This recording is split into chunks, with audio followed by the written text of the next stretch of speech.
Hello! Good morning, kabayan! Kamusta po kayo? Welcome back sa ating channel. At kung hindi ka pa nakapag-subscribe, ay please, click mo na po yung subscribe button and bell notification button para updated ka sa mga next videos na i-upload ko. Thank you so much! And for this video ay gusto ko pong i-share sa inyo itong dalawang books na nabili ko. So, napadaan ito sa aking Facebook wall nung last time. So, na interesado ako dito and then nabili ko nga siya, dalawa na siya. And ayun, natapos ko na rin siyang basahin, which is worth it to share sa inyo, sa ating mga kababayan. And bago yan, ay gusto ko munang i-share sa inyo yung aking mga books collection. So, eto nga pala dyan, ipa-flash ko sa screen. Ayan nga pala yung aming bookshelf dito sa bahay. So, pinagawa yan ni Mister. So, medyo marami-rami na rin ako mga books. So, yung iba, meron pa din akong hindi ko pa nababasa dyan sa mga books na yan. Pero, almost siguro mga 90% nabasa ko na yan. And eto nga, so ito yung bagong books na kakabasa ko lang and hindi naman siya ganun kakapal, ayan.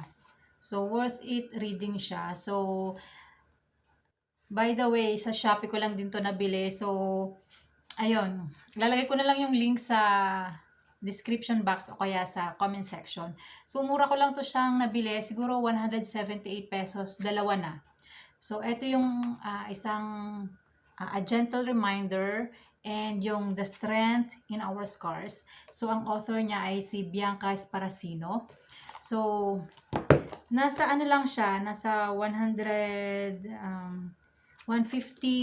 pages and then itong isa naman is nasa 155 pages or 160, ganyan.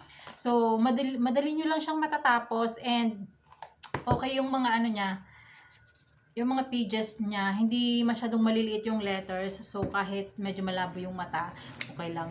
So, ayan. Ayan siya. So, nagustuhan ko to. Sobrang nangyayari sa realidad. So, ayun, nung nabasa ko, or yung nung nakita ko doon sa Facebook wall ko, nung napadaan sa wall ko, so, na-check ko na, wow, parang okay tong books na to. So, yung A Gentle Reminder, it's about loving yourself. It's about self-care. And ito namang The Strength in Our Scars.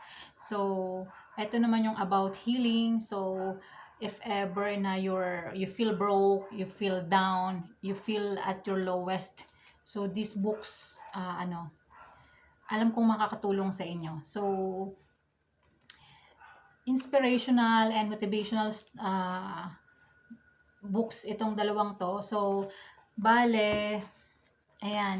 So, mayroon siyang mga, hindi siya kagaya ng ibang mga books na magtitel ng story about sa author. So, ito yung talagang mga reminders, a gentle reminders and full of reminders for yourself, for ourselves.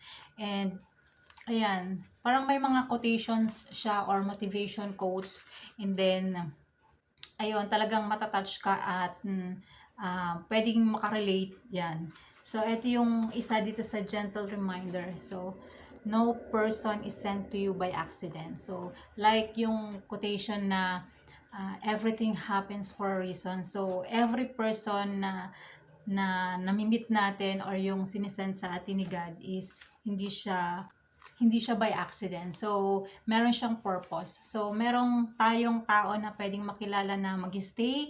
Merong tao na darating sa buhay natin na nasasaktan tayo or will hurt us or whatever. Pero, meron ding tao na dumating sa buhay natin para maging lesson or maging better person tayo. So, naniniwala talaga ako na everything happens for a reason. So, yung strategy ng author na to, A Gentle Reminder, at saka itong The Strength in Our Scars is sobrang relatable, lalo na sa mga kababayan natin na feel broken. No, sabi nga niya dito, you are not broken, you are becoming. So, sometimes we feel broke and we feel down, pero yung pala, nararanasan natin yan kasi merong mas malaking blessings na pag na-overcome natin yung mga struggles natin is worth it na napaglabanan, napaglampasan natin. And dito naman sa The Strength in Our Scars, ito yung isa sa mga quotations na nagustuhan ko. Sabi niya, stay soft. Do not let the things that have hurt you turn you into a person you are not. And nakalagay ito, all of the love you have given to the wrong people, it will find its way back to you. Ayun. So, yun yung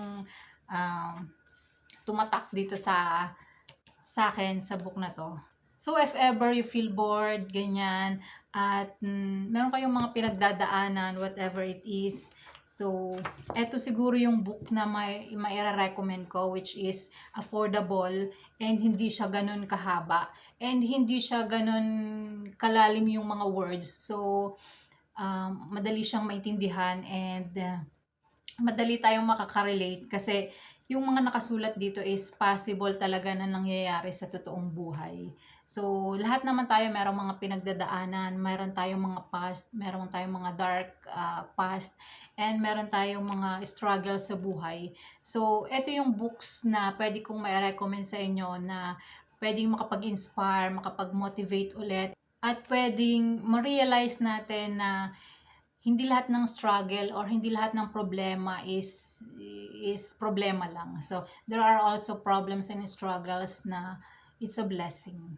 So, ayun. Ilalagay ko na lang po sa description box yung link nito sa Shopee. Ang alam ko meron din siya sa Lazada. So, if you like, so ayun, click nyo lang po yung link sa comment section or sa description box. So, ayun lang po muna for this video. Thank you so much for watching. Bye!